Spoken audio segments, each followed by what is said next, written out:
ఇవాళ మనం చందమామ కథల నుండి కాగితపు పాత్రతో నీళ్లు కాచడం ఎలా అనేది తెలుసుకుందాం.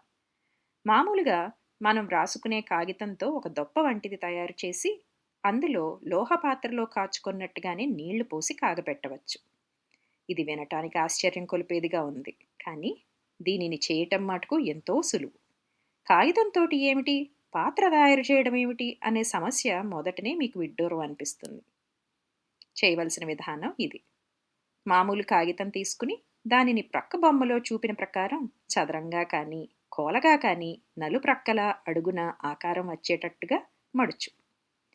మడతలు ఊడిపోకుండా రెండు వైపులా 2 గుండు సూదులు గుచ్చు. బొమ్మలో చూడు. చక్కటి పెట్టె ఆకారంగా తయారైన ఈ కాగితపు దొప్పని చేత పుచ్చుకో.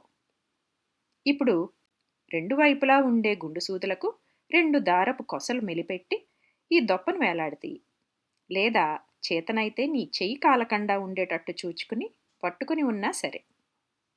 ఇంచుమించు నిండుగానే నెమ్మదిగా తొణక్కండా దొప్పలో చన్నీళ్లు పొయ్యి. నీటితో నింపిన ఈ దొప్పను మంటపైన పెట్టు.